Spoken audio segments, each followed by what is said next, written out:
आज तक जो भी पुरुष पराई औरत के चक्कर में पड़ा है, उन सबको यमराज ने दर्दनाक सजा दी है। ऐसी सजा जिसे सुनकर आपकी भी रूह कांप जाएगी। नमस्कार दोस्तों, स्वागत है आपका एक बार फिर से हमारे YouTube चैनल धार्मिक ज्ञान में। दोस्तों, यदि आप अपने लाइफ में कुछ नया सीखने की चाह रखते हैं तो आज ही हमारे चैनल को सब्सक्राइब कर लें और पूरी जानकारी पाने के लिए वीडियो के अंत तक बने रहें, क्योंकि आज हम आपको बताने जा रहे हैं कि जो भी पुरुष पराई औरतों के साथ संबंध बनाता है तो उसे यमराज कौन सी सजा देते हैं, और यह भी जानेंगे कि हम पराई स्त्री के साथ कैसे संबंध बनाएं कि हम पाप के भागी ना बने। दोस्तों, गरुड़ पुराण की एक ऐसी जानकारी जिसमें आपको बताया जाएगा कि पराई स्त्रियों से संबंध बनने से यमराज के दरबार में क्या सजा मिलती है। दोस्तों, प्रेम को संसार में ईश्वर का रूप कहा गया है, लेकिन प्रेम अगर मर्यादा और नीतियों को ताक पर रखकर काम भावना में बदल जाए तो इससे बड़ा पाप कुछ भी नहीं है। इस पाप की ऐसी सजा है जिसे जानेंगे तो आपका दिल दहल जाएगा। गरुड़ पुराण में कहा गया है कि जो व्यक्ति मर्यादा की रेखा पार करके पर स्त्री अथवा पर पुरुष से संबंध बनाता है, उसके लिए यमराज ने बड़ा ही कठोर दंड निर्धारित किया है। दोस्तों, आगे बढ़ने से पहले मैं आपको बता दूं कि यदि आप सच में हिंदू देवी देवता और ग्रंथ को मानते हैं तो इस वीडियो को पूरा जरूर देखें, क्योंकि भगवान श्री कृष्ण कहते कि मनुष्य को कभी भी गरुड़ पुराण की कथा को आधा अधूरा नहीं सुनना चाहिए। दोस्तों, दरअसल गरुड़ पुराण हिंदू धर्म के प्रसिद्ध धार्मिक ग्रंथों में से एक है। वैष्णव संप्रदाय से संबंधित गरुड़ पुराण सनातन धर्म में मृत्यु के बाद सद्गति प्रदान करने वाला माना जाता है। इसलिए सनातन हिंदू धर्म में मृत्यु के बाद गरुड़ पुराण के सुनने का प्रावधान है। दोस्तों, मृत्यु प्रकृति का अटल सत्य है। जो इस धरती पर आया है उसे एक दिन यहां से जाना ही है। गरुड़ पुराण के अनुसार हमारे कर्मों का फल हमें हमारे जीवन में तो मिलता ही है, परंतु मरने के बाद भी कर्मों का अच्छा बुरा फल मिलता है। दोस्तों, आपको बता दें कि जो लोग धर्म देवताओं और पितरों का अपमान करते हैं, ऐसे व्यक्ति पापी मूर्छित कहलाते हैं और यह लोग नरक में जाते हैं। नरक में लोगों को अपने अपने को कर्मों के अनुसार दंडित किया जाता है और उस नरक को झेलने की अवधि भी उसके किए गए कर्म के अनुसार ही तय होती है। गरुड़ पुराण में कहा गया है कि जो व्यक्ति मर्यादा की रेखा पार करके पर स्त्री अथवा पर पुरुष से संबंध बनाता है, उसके लिए यमराज ने बड़ा ही कठोर दंड निर्धारित किया है। ऐसी स्त्री और पुरुष की जीवात्मा को दहकते लोहे के खंभे का आलिंगन करवाया जाता है। इससे जीवात्मा का शरीर जल जाता है। जीवात्मा उस क्षण को याद करके रोता है जब उसने अवैध संबंध बनाया था। इससे भी यमराज के दूतों का हृदय नहीं पिघलता है और बार बार दहकते लौह स्तंभ का आलिंगन करवाते हैं। मनुस्मृति में बताया गया है कि मनुष्य को संयम से काम लेना चाहिए और परस्त्री संबंध से बचना चाहिए। मनुस्मृति में यह भी बताया गया है कि जो व्यक्ति काम भावना के वशीभूत होकर अपने गुरु के पत्नी से संबंध जोड़ते हैं तो परलोक में उसके सर पर योनि का चिन्ह बना दिया जाता है। यह चिन्ह अगले जन्म में व्यक्ति के सिर पर नजर आएगा। कुंवारी अथवा अल्पायु कन्या से संबंध की सजा गरुड़ पुराण में बताया गया है कि जो स्त्री अपने पति को छोड़कर दूसरे पुरुषों से संबंध स्थापित करती है, उन्हें यमलोक में दहकते लोहे का आलिंगन कराया जाता है। पाप की सजा पूरी होने पर स्त्री चमगादड़, छिपकली अथवा दो मुहा सांप के रूप में जन्म लेती है। जो पुरुष अपने गोत्र की स्त्री से संबंध बनाता है उसे लकड़बग्घा अथवा सियार के रूप में जन्म लेना पड़ता है। कुंवारी अथवा अल्पायु कन्या से संबंध बनाने वाले को नरक की घोर यातना सहने के बाद अजगर योनि में आकर जन्म लेना पड़ता है। जो व्यक्ति काम भावना से पीड़ित होकर गुरु की पत्नी का मान भंग करता है, ऐसा व्यक्ति वर्षों तक नरक की यातना सहने के बाद गिरगिट की योनि में जन्म लेता है। मित्र के साथ विश्वासघात करके उसकी पत्नी से संबंध बनाने वाले को यमराज गधा की योनि में जन्म देते हैं। जो व्यक्ति दूसरों के धन, श्री और पुत्र का अपहरण करता है, उस दुरात्मा को मिश्र नामक नरक में यातना भोगनी पड़ती है। इसमें यमदूत उसे अनेक प्रकार का दंड देते हैं। उन्हें गरुड़ पुराण के अनुसार घोड़ों के द्वारा चलाए जाने वाले हथियार गधा से कुचला जाता है।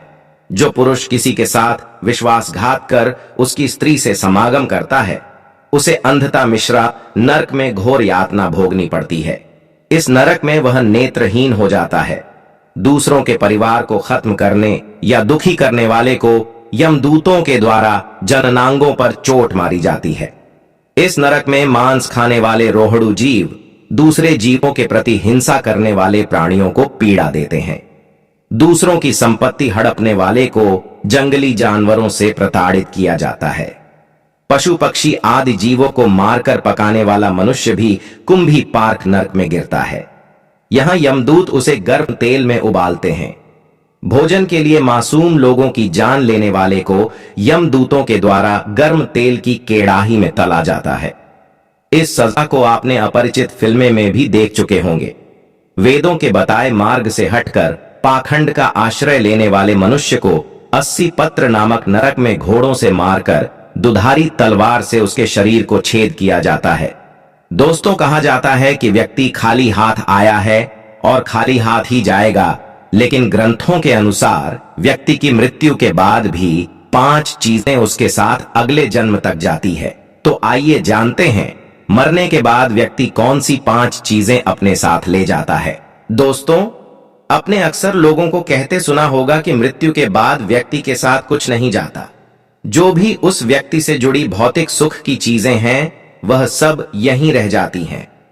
अगर वेद पुराण और बाकी धर्म ग्रंथ को देखा जाए तो उनमें स्पष्ट बताया गया है कि व्यक्ति की मृत्यु के बाद भी कुछ चीजें उसके साथ अगले जन्म तक जाती है।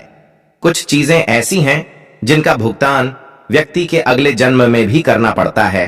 तो आइए जानते हैं ऐसी कौन सी 5 चीजें हैं जो मरने के बाद भी व्यक्ति के साथ जाती है। ज्ञान व्यक्ति को भीड़ में सबसे अलग करता है। ज्ञान के बल पर आप अपनी एक अलग पहचान और लोगों पर छाप छोड़ने में कामयाब रहते हैं। इसलिए अपनी मृत्यु से पहले पहले आप जितना ज्ञान ले लेंगे वो आपके बहुत काम आएगा। दरअसल ऐसी मान्यता है कि जीवित रहते हुए व्यक्ति जो गुण सीख लेता है तो वो गुण उसके साथ मृत्यु के बाद भी जाते हैं। इसलिए अपना समय खुद को अच्छा ज्ञान और गुण सीखने व्यक्त करें। गीता में भी इस बात का जिक्र किया गया है कि ज्ञान और दान कभी नष्ट नहीं होता है। धार्मिक ग्रंथों में बताया गया है कि कर्ज कभी भी व्यक्ति का पीछा नहीं छोड़ता। अगर किसी व्यक्ति ने आपका भला किया है तो उसका यह उपकार जैसे ही मौका मिले उतार देना चाहिए। अगर आप किसी कारण नहीं उतारते हैं तो उसे जन्म जन्मांतर तक चुकाना पड़ता है, वह कर्ज उतारना पड़ता है। अगले जन्म में वह कर किसी भी रूप में आपको चुकाना पड़ सकता है। साथ ही अगर आपने किसी को कर दिया है और उस व्यक्ति की मृत्यु कर्ज चुकाने से पहले ही हो जाती है तो आपको भी बार बार जन्म लेना पड़ सकता है। इसीलिए ऐसे व्यक्ति को उसकी मृत्यु के साथ ही माफ कर देना आपके लिए उचित रहेगा। ग्रंथों के अनुसार अगर किसी चीज को पाने की चाहत रखते हैं और वह चीज व्यक्ति को न मिले तो मृत्यु के बाद भी उस चीज की वासना उसका पीछा नहीं छोड़ती। सांसारिक सुखों की चाहत रखना वासना ही है। इसलिए कामना और वासना को अपने मन में हावी नहीं होने देना चाहिए। साथ ही किसी भी चीज को लेकर अधिक मोहमाया नहीं होनी चाहिए। गीता में कहा गया है कि मनुष्य जीवन बिना कर्म के संभव नहीं है। हर पल मनुष्य अच्छे या बुरे कर्म करता है। मृत्यु समीप आने पर व्यक्ति के कर्मों द्वारा ही तय होता है कि उसे परलोक में सुख मिलेगा या दुख के परिणाम से अगले जन्म में अच्छा बुरा फल प्राप्त होता है। कर्म 7 जन्मों तक व्यक्ति का पीछा नहीं छोड़ते हैं। इसका एक उदाहरण महाभारत में भी मौजूद है। बाणों की शैया पर लेटे हुए भीष्म ने भगवान कृष्ण से पूछा कि मुझे ऐसी मृत्यु क्यों मिली। तब भगवान कृष्ण ने उन्हें उनकी 7 जन्म पहले की घटना याद दिलाए। 7 जन्म पहले भीष्म ने एक अधूरे सांप को उठाकर नागफनी के कांटों पर फेंक दिया था। इसी कर्म के कारण उसे बनों की संज्ञा प्राप्त हुई। दोस्तों, कर्म मनुष्य का कभी पीछा नहीं छोड़ते। आपने अक्सर घर के बड़ों से सुना होगा कि दान और परोपकार कभी खाली नहीं जाता है। इसका जिक्र शास्त्रों में भी किया गया है। जीवन में अगर कोई अपरिचित व्यक्ति आपकी मदद करता है इसका अर्थ है कि वह पिछले जन्म में आपके द्वारा किए गए दान और परोपकार को चुका रहा है। इसलिए दान पुण्य करते रहना चाहिए। यह व्यक्ति की मृत्यु के बाद भी इसके साथ जाते हैं। मेरे प्रिय दर्शकों, हमें उम्मीद है कि हमारे द्वारा दी गई जानकारी आपको पसंद आई होगी। तो आप लोगों से हमारा एक छोटा सा रिक्वेस्ट है कि आप लोग ऐसी ही इंटरेस्टिंग जानकारी पाने के लिए हमारे चैनल को सब्सक्राइब कर लें। साथ ही वीडियो को लाइक और शेयर करके कमेंट में हर हर महादेव लिखना ना भूलें। मिलते हैं अगली वीडियो में ऐसी ही महत्वपूर्ण जानकारी लेकर। तब तक के लिए अपना ख्याल रखें, स्वस्थ रहें, मस्त रहें। नमस्कार, धन्यवाद।